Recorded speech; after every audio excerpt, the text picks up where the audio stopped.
يا أبا عبد الله يا أبا عبد الله.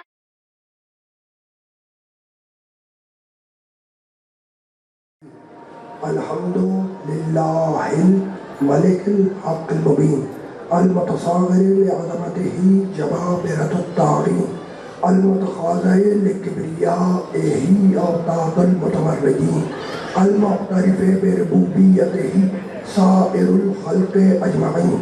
والصلاة والسلام والتحية والإكرام على أشرف النبيين وخاتم المرسلين سيدنا ومولانا أبي القاسم محمد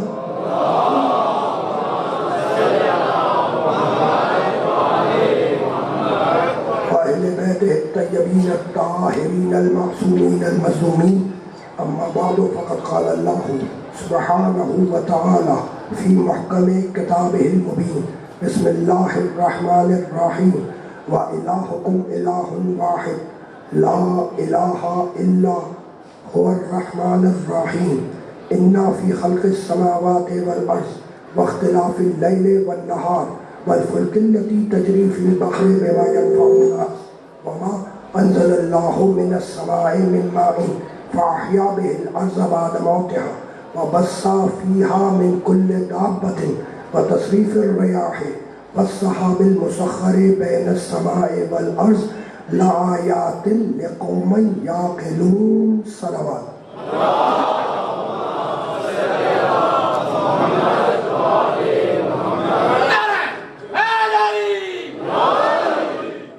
عزیزان محترم، قرآن اور تخلیق کائنات کے عنوان سے جس سلسلے گفتگو کا ہم نے آغاز کیا وہ سلسلے گفتگو آج اپنے چھٹے مرحلے میں داخل ہو رہا ہے. میں مسلسل آپ کی خدمت میں سورہ مبارکہ بقرہ کی 163 اور 164 آیت کی تلاوت کا شرف حاصل کر رہا ہوں. پروردگار عالم نے ان آیات میں یہ ارشاد فرمایا کہ وَإِلَٰهُكُمْ إِلَٰهٌ وَاحِدٌ، تمہارا اللہ اکیلا الہ ہے، لا الہ الا، اور اس کے سوا کوئی معبود نہیں ہے. هو الرحمن الرحیم، وہ رحمان ہے وہ رحیم ہے. پہلی آیت میں اللہ نے اپنا تعارف کروایا کہ رحمان ہے، رحیم ہے، اس کے سوا کوئی معبود نہیں ہے اور تمہارا اللہ اکیلا اللہ ہے. دوسری آیت کا آغاز کیا تو وہ نشانیاں بیان کی جنہیں دیکھ کر خالق کو پہچانا جائے. کہنے لگا اِنَّا فِي خَلْقِ السَّمَاوَاتِ وَالْأَرْضِ، آسمان و زمین کی خلقت میں، وَاخْتِلَافِ اللَّيْلِ وَالنَّهَارِ، اور دن اور رات کے آنے جانے میں ہماری نشانیاں ہیں. وَالْفُلْكِ الَّتِي تَجْرِي فِي الْبَحْرِ بِمَا يَنْفَعُ النَّاسَ، اور سمندروں کے سینے چیر کر چلنے والی کشتیوں میں ہماری نشانیاں ہیں. وَمَا أَنزَلَ اللَّهُ مِنَ السَّمَاءِ مِن مَاءٍ، اور دیکھو تو صحیح کہ کس طریقے سے ہم نے آسمان سے پانی برسایا، تو اس برستے ہوئے پانی میں ہماری نشانیاں ہیں. فَأَحْيَا بِهِ الْأَرْضَ بَعْدَ مَوْتِهَا، اور سنو یہ زمین مردہ تھی، ہم نے آسمان سے پانی برسایا، جب پانی برسایا تو یہ مردہ مٹی زندہ ہو گئی. بھائی مٹی مردہ تھی، اللہ نے آسمان سے پانی برسایا، جب پانی برسایا تو وہ مردہ مٹی زندہ ہو گئی. تو وہ اللہ جو پانی کی ایک بوند سے مردہ مٹی کو زندہ کر سکتا ہے، کیا قیامت کے روز اسی مٹی سے بنے ہوئے انسانوں کو زندہ نہیں کر سکتا؟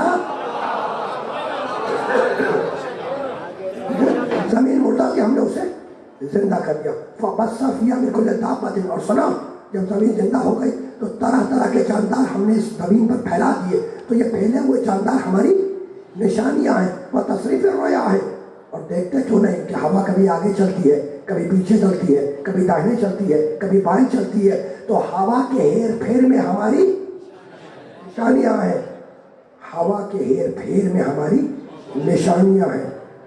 وَالتَّصْرِيفِ الرِّيَاحِ وَالسَّحَابِ الْمُسَخَّرِ بَيْنَ السَّمَاءِ وَالْأَرْضِ لَآيَاتٍ لِقَوْمٍ يَعْقِلُونَ، اور دیکھو کس طریقے سے ہم نے زمین اور آسمان کے درمیان بادلوں کو مسخر کر دیا. اب یہ بادل چلے گا تو اذن الہی سے، برسے گا تو اذن الہی سے. تو ہم نے ان میں نشانیاں رکھی ہیں عقل والوں کے لیے، نادانوں کے لیے نہیں. تو نشانیاں بیان کی کہ آسمان اللہ کی آیت ہے، زمین اللہ کی آیت ہے، سورج اللہ کی آیت ہے، چاند اللہ کی آیت ہے، بہتے ہوئے دریا اللہ کی آیت ہے، موجیں مارتے ہوئے سمندر اللہ کی آیت ہے، تو کائنات کا ذرہ ذرہ اللہ کی آیت ہے، نشانی ہے۔ اور اب میرے علی نے خطبے میں آواز دی، واللہ ما من آیت اکبر منی، خدا کی قسم میں اللہ کی سب سے بڑی آیت ہوں۔ میں نہیں کہہ رہا، علی نے خطبے میں کہا اور قسم کھا کے کہا، واللہ خدا کی قسم ما من آیت اکبر منی، میں اللہ کی سب سے بڑی آیت ہوں۔ یعنی علی اللہ کی اتنی بڑی آیت ہے، اتنی بڑی آیت ہے کہ جب تک علی عمل نہیں کرتا آیت آسمان سے زمین پہ نہیں آتی۔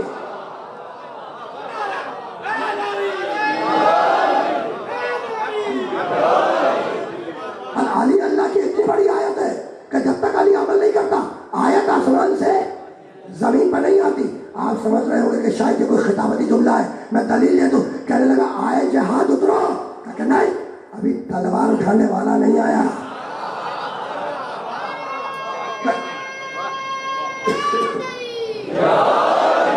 کہا آئے ولایت اترو، کہا نہیں ابھی انگوٹھی دینے والا نہیں آیا۔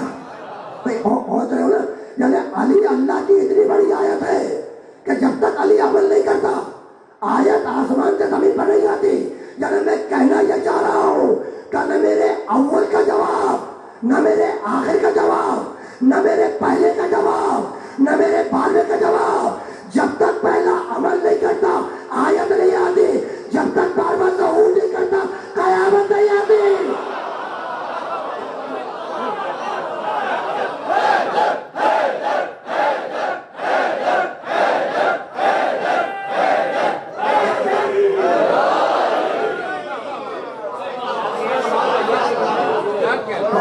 بات پہنچ رہی ہے نا؟ تو ذرہ ذرہ کائنات کا اس کی آیت ہے، کیوں؟ اسے کہ وہ ذرے ذرے کا خالق ہے، کائنات کے ذرے ذرے کا خالق اللہ ہے بھائی۔ اسی لیے سورہ زاریات میں آواز دی، 51واں سورہ قرآن مجید کا، بسم اللہ الرحمن الرحیم، وَمِن كُلِّ شَيْءٍ خَلَقْنَا زَوْجَيْنِ لَعَلَّكُمْ تَذَكَّرُونَ۔ سورہ زاریات 51واں سورہ، اور اس میں خلقت میں گفتگو ہو رہی ہے، وَمِن كُلِّ شَيْءٍ خَلَقْنَا زَوْجَيْنِ لَعَلَّكُمْ تَذَكَّرُونَ۔ اللہ کہہ رہا ہے ہم نے کائنات کی ہر شے کو دو بنایا۔ وَمِن كُلِّ شَيْءٍ خَلَقْنَا زَوْجَيْنِ لَعَلَّكُمْ تَذَكَّرُونَ۔ ہم نے کائنات کی ہر شے کو ون نہیں دو بنایا، دو بنایا۔ مالک کیوں؟ کہنے کا حصہ پڑھو اگلا آیت کا، لَعَلَّكُمْ تَذَكَّرُونَ، تاکہ تم اس پر غور کرو، تذکر کرو، فکر کرو۔ تو اگر آپ کائنات پر غور کریں گے تو اس دو کے عدد کو پوری کائنات میں جاری و ساری پائیں گے۔ اگر آپ غور کریں گے تو اس دو کے عدد کو پوری کائنات میں جاری و ساری پائیں گے۔ بھائی زمین اندھیری ہے یا اجالی؟ دو۔ زمین میدان ہے یا پہاڑ؟ دو۔ زمین خشکی ہے یا تری؟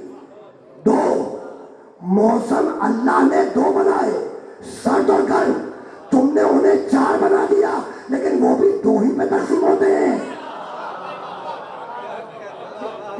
تو سورہ زاریات میں کہا وَمِن كُلِّ شَيْءٍ خَلَقْنَا زَوْجَيْنِ لَعَلَّكُمْ تَذَكَّرُونَ۔ ہم نے کائنات کی ہر شے کو ون نہیں دو بنایا۔ ٹھیک، پھر آگے بڑھ کر 53ویں سورے میں آواز دی، وَأَنَّهُ خَلَقَ الزَّوْجَيْنِ الذَّكَرَ وَالْأُنثَىٰ۔ سنو، ہم نے کائنات کے ہر جاندار کو دو بنایا، الذکر والانثیٰ، نر بنایا مادہ بنایا، نر بنایا مادہ بنایا۔ اور پھر آگے بڑھ کر سورہ رات میں آواز دی، بسم اللہ الرحمن الرحیم، هو الذی، اللہ وہ ہے، اللہ وہ ہے جس نے کائنات کے سارے نباتات کو دو میں خلق کیا۔ هو الذی مد الارض جعل فیہا رواسیا وانہار ومن کل الثمرات وجعل فیہا زوجین اثنین۔ اللہ وہ ہے جس نے کائنات کے ہر نباتات کو، نباتات سمجھتے ہو کسے کہتے ہیں؟ اگنے والی شے، درخت، پودے، یہ درخت لگے ہوئے ہیں نا، پودے، یہ سب نباتات کہلاتے ہیں، اگنے والی شے۔ تو اللہ کہہ رہا ہے کائنات کی ہر شے کو دو بنایا، زمین کی کیفیتوں کو دو رکھا، ٹھیک ہے، سارے جاندار دو بنائے، نر بنایا مادہ بنایا، اور اب کہتا ہے وَمِن كُلِّ الثَّمَرَاتِ، بھائی ہم نے ہر نباتات کو دو بنایا. نباتات کسے کہتے ہیں؟ میں کو سب پوچھ رہا ہوں سامنے. نباتات کسے کہتے ہیں؟ اگنے والی شے. اگنے والی شے یہ کیا ہے؟ درخت. اب دیکھو اب مجھے روکنا پڑے گا. میں بہت تیزی کے ساتھ جانے کے چکر میں تھا لیکن تمہارے جواب سننے کے بعد اب یہاں روکنا پڑے گا. علی صاحب اب 1 منٹ کے لیے روک دو. اب ذرا سا کائنات میں جو درجات اللہ نے معین کیا ان کو دیکھتے جاؤ. قرآن تخلیق کائنات قرآن دیکھتے جاؤ. سب سے اب نباتات سمجھاؤں گا بھی. سب سے پست ہے جمادات پتھر.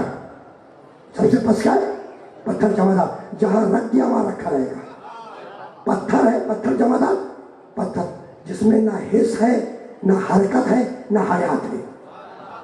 پتھر جس میں نہ حس ہے نہ حرکت ہے نہ حیات ہے. جہاں رکھ دیا وہاں رکھا رہے گا. جہاں بٹھا دیا وہاں بیٹھا رہے گا.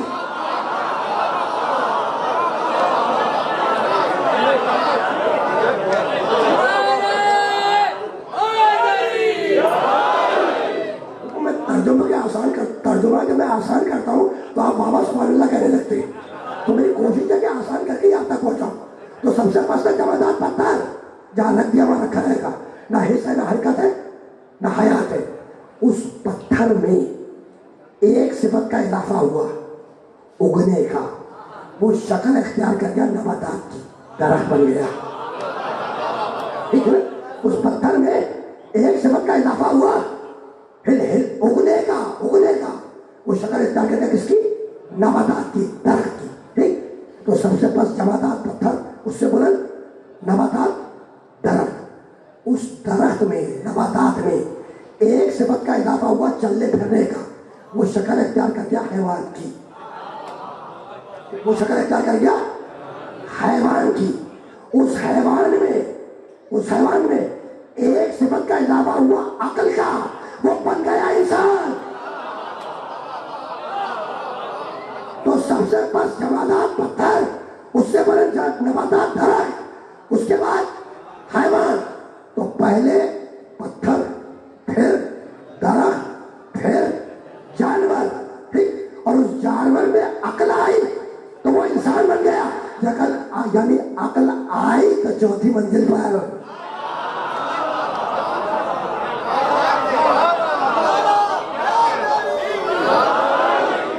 اب رک جاؤ. اب دیکھو قسم خدا کی کھا کے کہہ رہا ہوں کہ مجھے جانا کہیں اور تھا لیکن میں نے دانے پہ اپنے ایک عزادار سے نباتات کے متعلق پوچھا تو میں نے کہا میں بہتر ہے کہ یہیں پہ ابھی رک جاؤں گا وہاں پہ جہاں پہ جانا ہے. ٹھیک ہے نا. تو سب سے پسند جمادات اس سے بلند نباتات اس سے بلند حیوان. حیوان میں ایک صفت کا اضافہ ہوا عقل کا. وہ بن گیا انسان. اس انسان میں ایک صفت کا اضافہ ہوا وحی کا. وہ بن گیا نبی.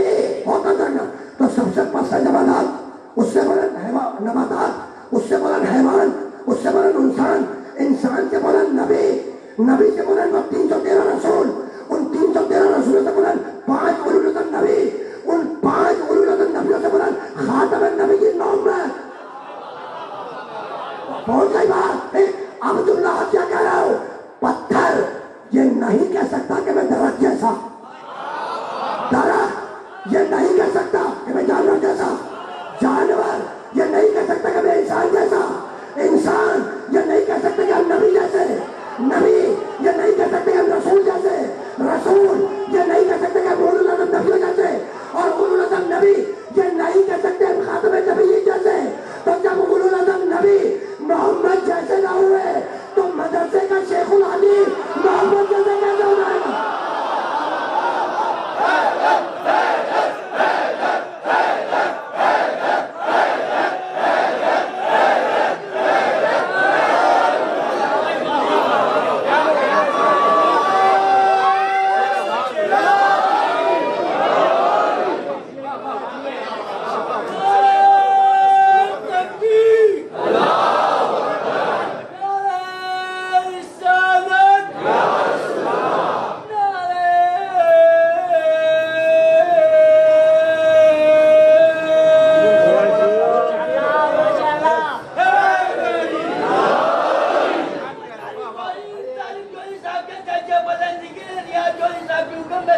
لیے زندگی کے لیے امام زمانہ فرزند تیرا سلام اللہ علیہ آواز بلند سے بلند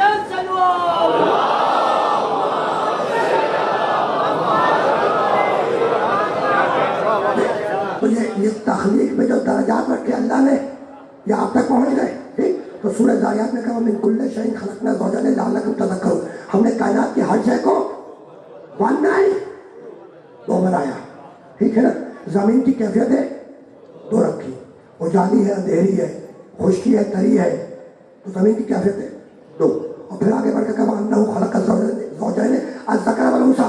ہم نے کائنات میں جتنے جاندار بنائے وہ دو بنائے, الذکر والانثی, نر بنایا مادہ بنایا ٹھیک ہے نا. اور پھر نباتات کے لیے کہا هو الذی مدد عطا جعل فیہا رواسیہ والانہار ومن کل ثمرات وجعل فیہا زوجین اثنین. ہم نے کائنات میں جتنے نباتات بنائے دو بنائے بہت توجہ رکھنا ٹھیک. تو کائنات کی ہر شے کو دو بنایا, جاندار دو بنائے, زمین کی کیفیتیں دو رکھی, نباتات دو بنائے, اور یہی تو نا. اور جب انسان برباد کی تو کہنے لگا الم نجعل لہ عینین ولسانا وشفتین وہدیناہ النجدین. کہ ہم نے انسان کو دو آنکھیں اور دو ہونٹ دے دیے. الم نجعل لہ عینین ولسانا وشفتین ٹھیک ہے نا. تو اب انسان کو دو آنکھیں دی, دو ہونٹ دیے, دو کان دیے, دو ہاتھ دیے, دو نتنے دیے, دو چوکے دیے, دو پاؤں دیے. پورا انسان بھی دو میں تقسیم ہو گیا. پورا انسان بھی دو میں تقسیم ہو گیا. اچھا قرآن اور تخلیق کائنات ٹھیک ہے نا. تو اس کائنات میں کیا کچھ نہیں ہے. سورج ہے, چاند ہے, ستارے ہیں, ہوائیں ہیں, فضائیں ہیں, درخت ہے, پتھر ہے, دریا ہے, سمندر ہے. لیکن جب عبادت کی منزل آئی تو کل دو کو منتخب کیا. وما خلقت الجن والانس الا لیعبدون. ہم نے عبادت کے لیے کل دو کو چنا, جنوں کو چنا, انسانوں کو چنا. بھائی عبادت کی منزل میں کتنے کو چنا؟ دو کو چنا. One night two. تو جب عبادت کے لیے دو کو منتخب کیا تو اب انجام بھی دو ہی ہوگا. کہنے لگا فریق فی الجنت و فریق فی السعیر. کچھ کو جنت میں ڈالوں گا, کچھ کو جہنم میں ڈھکیلوں گا.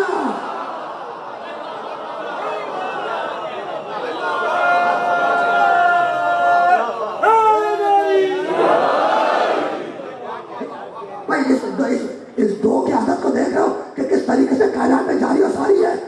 کائنات کی ہر شے کو دو بنایا, زمین کی کیفیتیں دو رکھی, موسم دو پہ تقسیم ہوا. بھائی ایسا ہی ہے نا, درخت نباتات دو میں آئے. بھائی نر بنایا مادہ بنایا, انسان کو دو کی کیفیت میں لایا. پھر دو آنکھیں دی, دو کان دیے, دو ہونٹ دیے, دو پاؤں دیے. پورا انسان بھی دو میں تقسیم ہو گیا. عبادت کے لیے بھی دو کو منتخب کیا, انجام بھی دو رکھا. تو مالک سبب کیا ہے کہ یہ پوری کائنات میں دو کا سلسلہ جاری رہے. پروردگار بتلا تو دے کہ بات کیا ہے. کہا بھائی بات کل اتنی ہے کہ میں ہوں ایک. مالک تو نے کائنات میں اس دو کے سلسلے کو کیوں رکھا؟ کہا بھائی یہی تو بتلا رہا ہوں کہ میں ہوں ایک. اگر مقابلے پر ایک ہی ایک آتا رہے تو توحید بچے تو کیسے بچے؟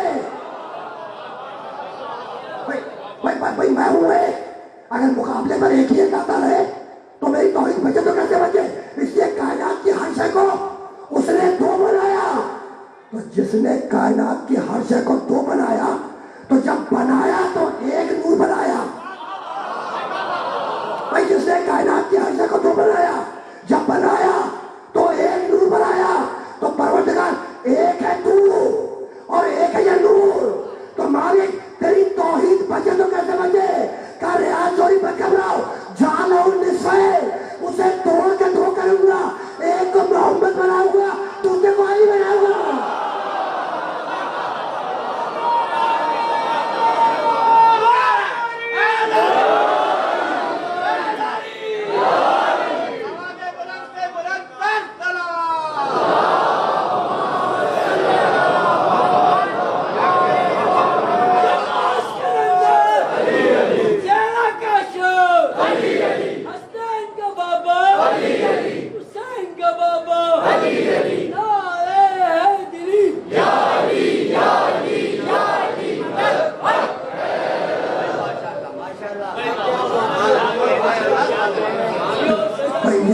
یہ دو سمجھ میں آ گیا ہے؟ پورا انسان دو میں تقسیم ہو گیا، پورا انسان دو میں تقسیم ہو گیا، دو آنکھیں دی، دو کان دیے. اچھا میری آج کی یہ دوسری مجلس ہے، دوسری ہے تیسری ہے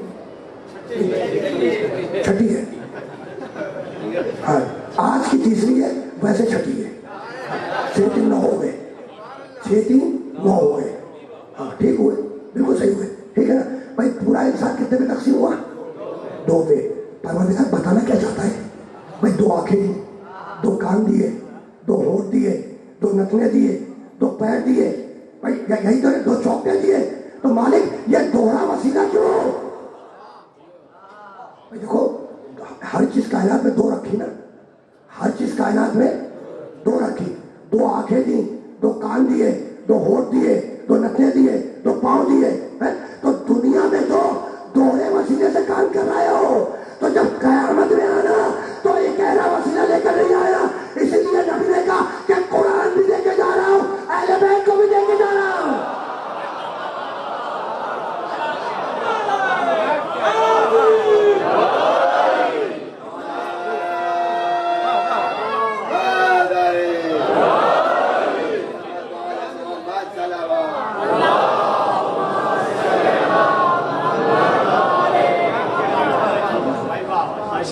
اور بھائی دنیا میں تو سارے کام دوہرے وسیلے سے کر رہے تھے.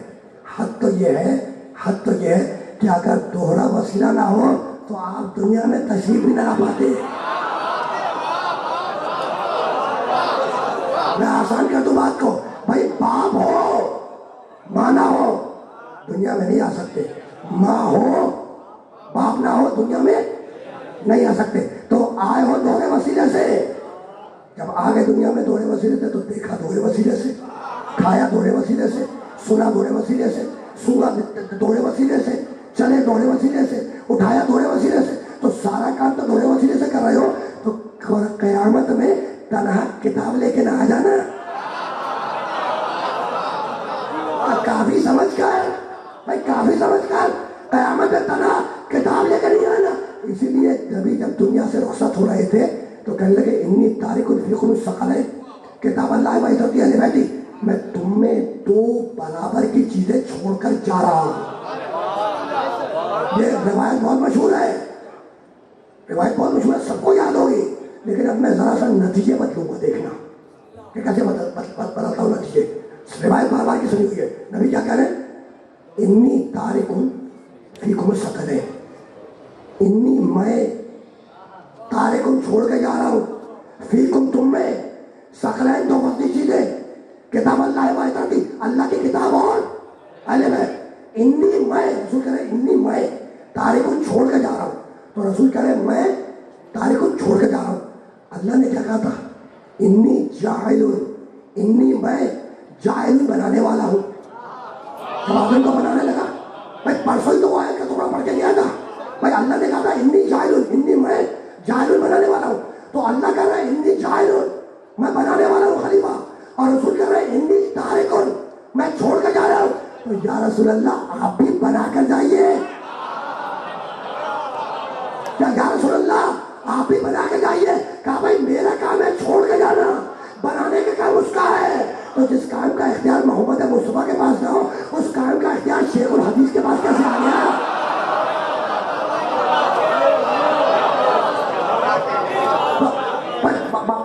باتیں تو بہت رہی ہے نا، میں مشکل باتیں تو نہیں ہے نا، لیکن اس روایت پر روکوں گا. بار بار کی سنی ہوئی ہے لیکن نتیجے کو بدلنا ہے. انی تارک فیکم الثقلین، میں تم میں 2 برابر کی چیزیں چھوڑ کر جا رہا ہوں. ایک اللہ کی کتاب قرآن، اور دوسرے میرے اہل بیت. انی تارکن، میں چھوڑ کر جا رہا ہوں. تارکن کے معنی کیا ہے؟ چھوڑ کر جانا. تو رسول کیا کہہ رہے ہیں؟ انی تارکن، میں چھوڑ کر جا رہا ہوں. کس کو؟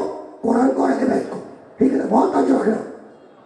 اب مجلس ختم ہوئی، جب میں اختتامی مرحلے پہ پہنچا تو میں نے جناب علی رضا صاحب سے فرمایا اور بانیان مجلس سے فرمایا کہ جناب میں یہ مائک چھوڑ کے جا رہا ہوں، یہ ممبر چھوڑ کے جا رہا ہوں، یہ کیمرہ چھوڑ کے جا رہا ہوں، یہ دریا چھوڑ کے جا رہا ہوں، یہ 2 چھوڑ کے جا رہا ہوں, یہ درخت چھوڑ کے جا رہا ہوں, یہ اسپیکر چھوڑ کے جا رہا ہوں, تو آپ پلٹ کر جھٹلا کے کہیں گے نا کہ آپ کا دماغ ٹھیک کام کر رہا ہے. یہ چیزیں آپ اپنے ساتھ لائے کرتے ہیں تو چھوڑ کے جا رہے ہیں.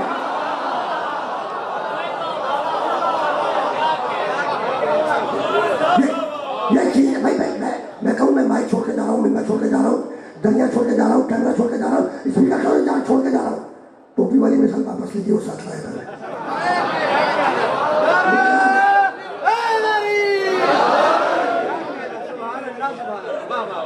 ساتھ لایا تھا ٹوپی اور خود پہنتا ہوں, دوسروں کو نہیں پہناتا.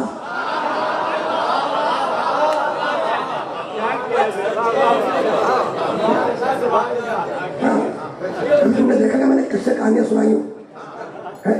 کبھی آپ نے دیکھا کہ میں ممبر سے قصے کہانیاں سنا رہا ہوں, ڈائجسٹ کے واقعات سنا رہا ہوں؟ نہیں نا. اچھا سفر نامے میرے پاس ہے ہی نہیں. سفر نامے ہوتے تو سناتا نا کہ ہم نے یہ کیا, انہوں نے وہ کہا, ہم نے یہ کہہ دیا.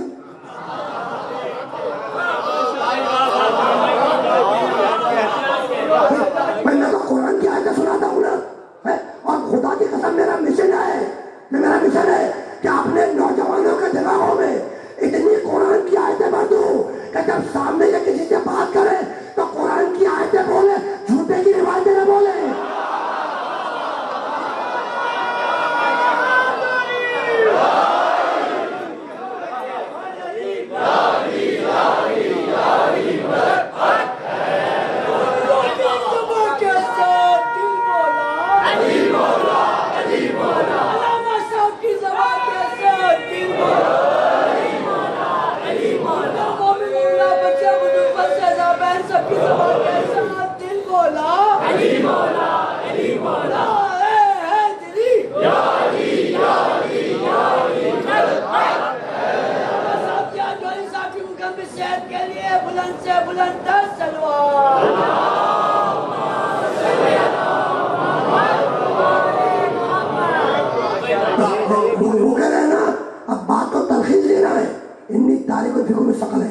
میں تم میں دو برابر کی چیزیں چھوڑ کر جا رہا ہوں. چھوڑ کر, جب میں نے آپ سے کہا مائکروفون چھوڑ کے جا رہا ہوں, ممبر چھوڑ کے جا رہا ہوں, اسپیکر چھوڑ کے جا رہا ہوں, کیمرے چھوڑ کے جا رہا ہوں, تو جھنجھلا کے آپ کہیں گے نا کہ بھائی آپ کا دماغ ٹھیک کام کر رہا ہے. یہ چیزیں آپ لائے کرتے ہیں. جب چھوڑ کے جا رہے ہیں تو چھوڑ کے وہ چیز جا جاتی ہے جو ساتھ لائی گئی ہو. نبی کہہ رہے ہیں قرآن کو چھوڑ کے جا رہا ہوں, اہل بیت کو چھوڑ کے جا رہا ہوں. قرآن بھی ساتھ دے کر, اہل بیت بھی ساتھ دے کر. یہ بات پہنچ گئی. تو اب نبی نے کہا میں چھوڑ کر جا رہا ہوں. چھوڑ کر کس کو جا رہا ہوں؟ قرآن کو اور اہل بیت کو.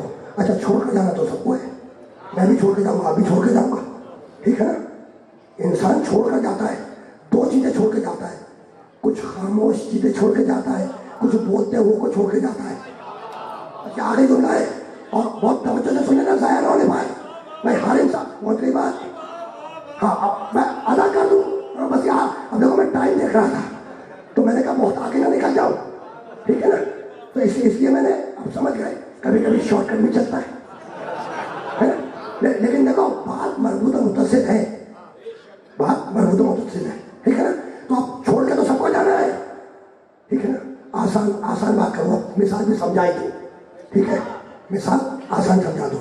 بھائی کسی کا انتقال ہو گیا, دستور دنیا جائے, آپ گئے, جا کے آپ نے تعزیت پیش کی, ٹھیک. اگر آپ کو مرنے والے کی ذاتی زندگی میں دلچسپی ہے اور وہ قریبی ہے آپ کا, تو آپ اس کے ورثہ سے پوچھیں گے بھائی یہ بتلاؤ کہ مرنے والا کیا چھوڑ کے گیا. جب آپ نے سوال کیا مرنے والا کیا چھوڑ کے گیا, تو جواب ملا 2 مکان چھوڑ کے گیا, 2 دکان چھوڑ کے گیا, 2 گاڑیاں چھوڑ کے گیا, 2 بنگلے چھوڑ کے گیا, ٹھیک ہے نا. خاموش چیزوں کی فہرست بتائی گئی آپ کو, ٹھیک ہے نا. دوسرا سوال آپ نے کیا کہ مرنے والا کس کو چھوڑ کے گیا.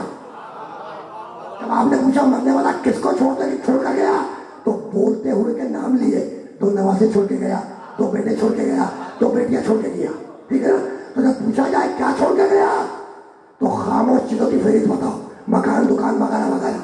جب پوچھا جائے کس کو چھوڑ کے گیا, تو بولتے ہوئے کا نام لو. اور یہی ہے نا.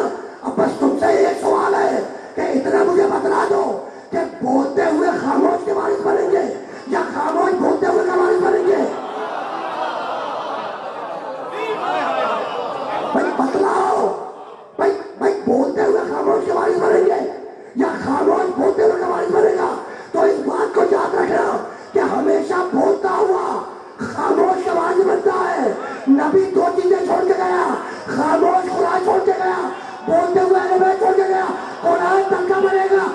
وارث بنے گا.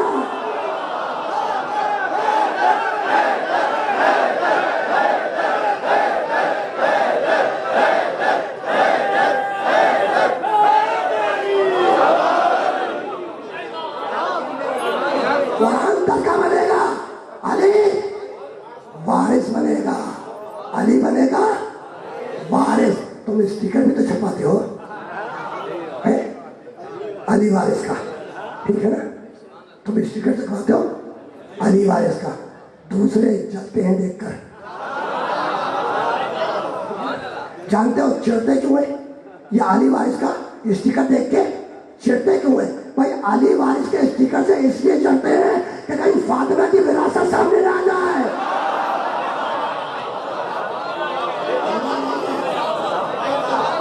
ٹھیک ہے. اچھا دیکھ لو, یہ وراثت جو ہے پورا چیپٹر ہے, وراثت کا پورا چیپٹر ہے. قرآن مجید میں فقہا نے جو ہے وہ ڈیٹیل کی مرتب کی ہوئی ہے. بیٹے کو اتنا ملے گا, بیٹی کو اتنا ملے گا, چچا کو اتنا ملے گا, چچی کو اتنا ملے گا, دادا کو اتنا ملے گا, دادی کو اتنا ملے گا. پورا چیپٹر ہے. اللہ نے بتایا ہے کہ وراثت میں کس کو کتنا ملے گا, ہے نا؟ تم اپنی مرضی سے نہیں کر سکتے, تم اپنی مرضی سے نہیں کر سکتے. قرآن نے اصول بتایا ہے کہ وراثت میں کس کا کتنا حصہ ہے. بھائی کمال ہو گیا. کمایا میں نے, نوکری میں نے کی, جمع میں نے کیا, مال میرا, وارث بنایا اللہ, اور دین اللہ کا وارث آپ بنائیں گے.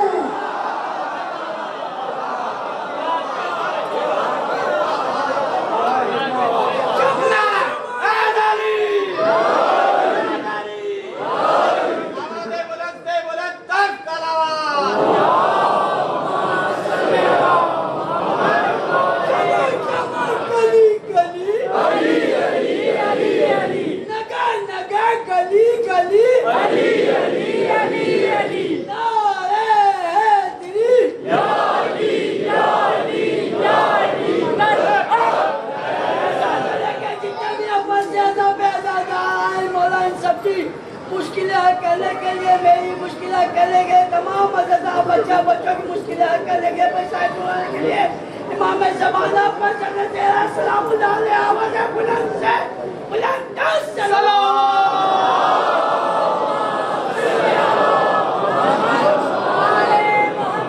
بس عزیزوں, گفتگو اس مرحلے پر اختتام پذیر ہو گئی. وَمِن كُلِّ شَيْءٍ خَلَقْنَا زَوْجَيْنِ لَعَلَّكُمْ تَذَكَّرُونَ. ہم نے کائنات کی ہر شے کو دو بنایا. ہم نے خلق کیا, حل میں خلق کیا. ایک ایک انسان کا خالق ہے. هو الذی یصورکم فی الارحام کیف یشاء. خلقت پہ بات ہے نا, خلقت پہ تخلیق پر کیا کہتا ہے؟ هو الذی یصورکم فی الارحام کیف یشاء. یہ اللہ وہ ہے جو تمہاری ماں کے پیٹ میں تمہاری تصویریں بناتا ہے. کیف یشاء, جیسی دل میں آتا ہے ویسی بناتا ہے, جیسی چاہتا ہے جیسی مشیت میں ویسی بناتا ہے. ماں باپ دعا تو مانگ سکتے ہیں, دعا تو مانگ سکتے ہیں کہ اولاد دے دے, لیکن بچے کی شکل ماں باپ کی مرضی کے مطابق نہیں ہوتی. دیکھو میں آ گیا, آج اس کا تابوت برآمد ہو رہا ہے. ماں باپ, بھائی بچہ دعا تو مانگ سکتا ہے کہ اولاد دے دے, لیکن بچے کی ناک ایسی ہو, کان ایسا ہو, چہرہ ایسا ہو, یہ ماں باپ کے بس میں نہیں ہے. کیوں؟ اس لیے کہ وہ ماں کے پیٹ میں تصویر بناتا ہے. کیفا یشاء, جیسی جی میں آتا ہے بناتا ہے. خدا معلوم کہ اللہ نے اکبر میں کیا دیکھا کہ محمد کی شبیہ بنا دیا.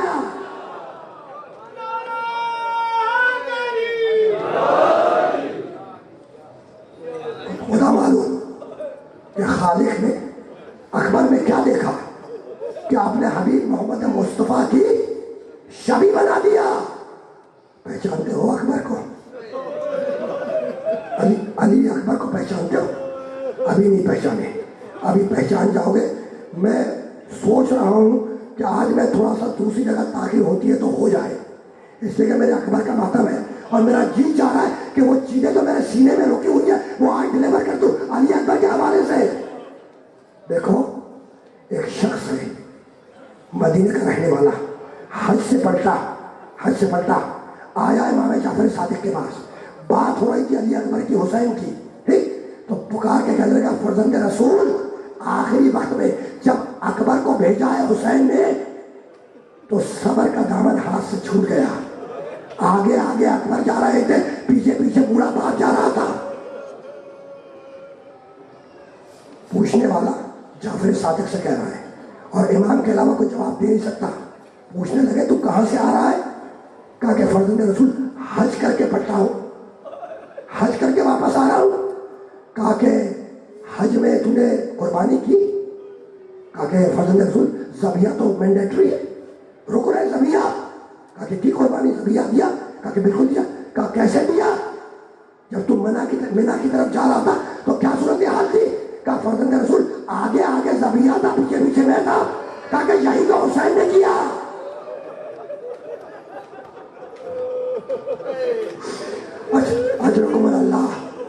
اجرکم اللہ. تمہیں معلوم ہے کتنی محبت تھی اکبر کو, کتنی محبت تھی حسین کو اکبر سے. اکبر کی ام لیلا, بی بی ام لیلا بیان کرتی ہے جب اکبر چھوٹا تھا, گہوارے میں تھا, تو میں نے اکثر دیکھا کہ رات کے وقت کوئی پرچھائی اکبر کے گہوارے پہ چھکی ہوئی ہے. ایک دن ام لیلا نے پکار کے کہا کہ آنے والا کون؟ حسین کی آواز آئی, ام لیلا آہستہ بولو کہیں میرا اکبر جاگ نہ جائے. گھبرا کے کہا کہ مولا آدھی رات کے وقت آپ اکبر کے جھولے پر, تو رو کے کہنے لگے ام لیلا کیا بتلاؤں, اکبر کی محبت مجھے سونے نہیں دیتی.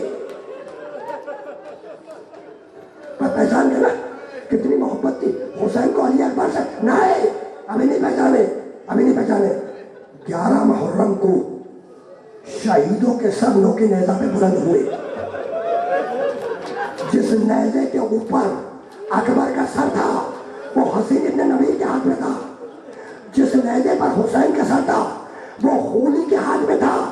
خولی قسم کھا کے کہتا ہے کہ میں نے رائے کوفہ اور شام میں دیکھا کہ جدھر جدھر اکبر کا سر مڑتا تھا حسین کا سر خود بخود اس کے پیچھے جاتا تھا. اللہ حسین کا سر خود بخود اس کے پیچھے جاتا تھا. خولی کی بیوی کا نام ہے سالبیہ, خولی کی زوجہ کا نام ہے سالبیہ. یہ سالبیہ کون ہے؟ جب علی کوفے میں تھے تو یہ سالبیہ شہزادی زینب کے پاس قرآن سیکھنے کے لیے آیا کرتی تھی. علی شہید ہوئے, بنی ہاشم نے طے کیا مدینے واپس جائیں گے. جب بنی ہاشم واپس جا رہے تھے تو خولی کی بیوی سالبیہ شہزادی زینب کے پاس آئی اور کہنے لگی کہ بی بی آپ جا تو رہی ہیں لیکن وعدہ کیجئے جب بھی کوفے آنا ہوگا تو میرے گھر ضرور تشریف لائیں گے. زینب نے صورت دیکھی, حسین کی بہن ہے نا, علی کی بیٹی ہے, صورت دیکھی اور جانتے جملہ کیا کہا کہ سالبیہ اب جب بھی آنا ہوگا تو بھیا حسین کے ساتھ آنا ہوگا. جا کے بھیا حسین سے وعدہ لے. سالبیہ حسین کے پاس آئی, ہاتھ جوڑے, کہا فرزند رسول مولا ہم جا تو رہے ہیں لیکن وعدہ کیجئے کہ جب بھی کوفے آئیں گے تو میرے گھر ضرور تشریف لائیں گے. کہا حسین نے کہ سالبیہ میں وعدہ کرتا ہوں کہ جب بھی کوفے آیا تیرے گھر ضرور آؤں گا, لیکن سالبیہ ایک شرط ہے. کہا مولا شرط کیا ہے؟ کہا شرط کیا ہے کہ تو مجھے پہچان جائے. زمانہ گزرتا رہا. حسین 28 تک کو روانہ ہوئے.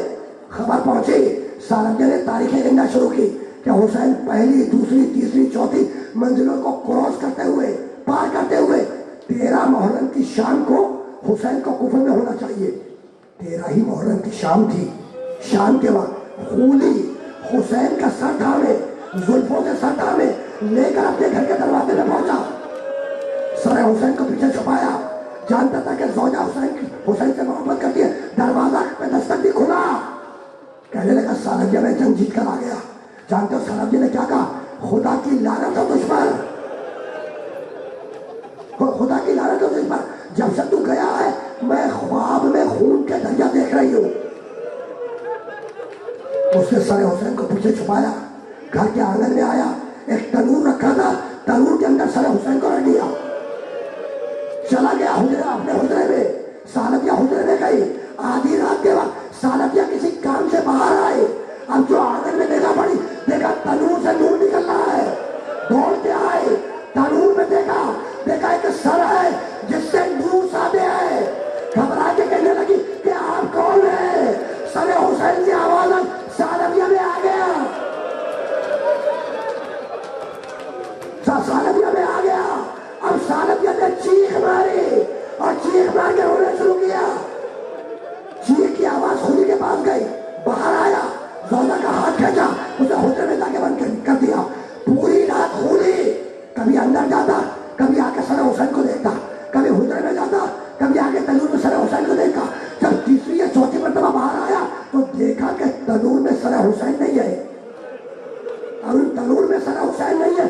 دوڑتا ہوا اس کے گھر پہ گیا جس کے پاس اکبر کا سر تھا. دروازہ کھٹکھٹایا, کہا بس اتنا بتا دے علی اکبر کا سر کہاں ہے؟ کہا فلاں حجرے میں. ہاتھ پکڑا, کھینچتا ہوا لے گیا. اب جو نگاہ پڑی تو دیکھا کہ حسین کے سر اکبر کے رخسارے پر ہے.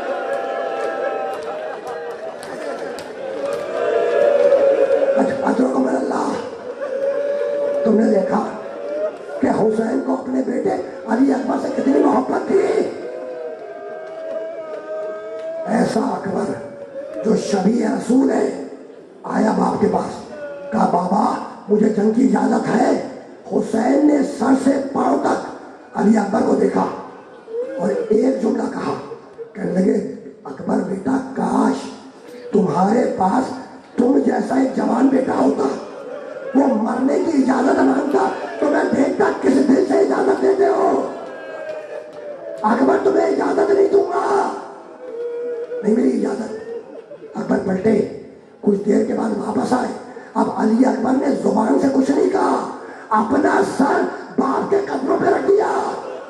حسین گھبرا کے کھڑے ہوئے, شانہ پکڑ کے اکبر کو کھڑا کیا اور رو کے کہنے لگے بیٹا اکبر تیرا چہرہ تو نانا سے مشابہ ہے. جاؤ بیٹا اکبر, میں نے تمہیں جنگ کی اجازت دی. اب مقتل کے الفاظ ہیں کہ حسین نے رسول کا امامہ لیا, علی اکبر کے سر پہ رکھا, رسول کی رابع اٹھائی, اکبر کے دوش میں ڈالی, تلوار مائل کی, سر سے پاؤں تک دیکھا, شبیہ رسول بنا دیا اور پکار کے کہنے لگے بیٹا اکبر سدھا رہو.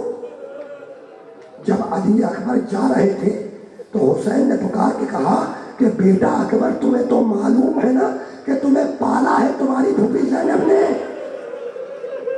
تو پھوپھی سے اجازت دینا مت بھولنا. مقتل کے الفاظ ہے کہ ساری بیویاں زینب کے خیمے میں آ کے جمع ہو گئی. ادھر اکبر نے خیمے میں قدم رکھا, بیویوں نے سر کے بال کھول لیے, ہاتھوں کو بلند کیا اور کہا اکبر میرا غربت نہیں, ہماری غربت میں رحم کرو. اجرکم اللہ. اکبر ہماری غربت میں رحم کرو. زینب نے اکبر کے چہرے پہ نگاہ کی, زینب نے علی اکبر کے چہرے پہ نگاہ کی, ایک جملہ کہا کہ بیٹا اکبر کیا اسی دن کے لیے پالا تھا تجھے؟ بیٹا اکبر کیا میں نے اسی دن کے لیے پالا تھا تجھے؟ لیکن اکبر جب بھیا نے اجازت دے دی تو میں کون ہوں کیوں روکنے والی. اکبر بیٹا جاؤ جاؤ. اب راوی کہتا ہے کہ ادھر اکبر خیمے سے قدم نکالنا چاہتے تھے کہ خیموں کا پردہ 18 مرتبہ اٹھا, 18 مرتبہ گرا. جب اکبر باہر نکلنا چاہتے تھے تو کوئی دامن پکڑ کے کھینچتا تھا. تاریخ میں نام نہیں ہے, اگر کوئی بڑا ہوتا تو شانہ پکڑ کے روکتا. یہ چھوٹی بہن سکینہ تھی جو حامل پکڑ کے روکتی تھی کہ بھیا اکبر مجھے اکیلا چھوڑ کے نہ جا. اجرکم اللہ. آخری جملہ اجرکم اللہ. اکبر میدان میں چلے اور حسین نے پکار کے کہا کہ بیٹا اکبر جب تک نگاہوں کے سامنے ہو مڑ مڑ کے چہرہ دکھلاتے جاؤ. ادھر اکبر نے گھوڑے نے چلنا شروع کیا, ادھر بوڑھے باپ نے چلنا شروع کیا. اکبر کے گھوڑے نے دوڑنا شروع کیا, ادھر حسین نے دوڑنا شروع کیا. اکبر میدان میں آئے, گھمسان کی جنگ لڑی, فوجیں دور دور بھاگ گئی. پھر سر سعد نے آواز دی کہ یہ حسین کا بیٹا ہے, علی کا پوتا ہے, اسے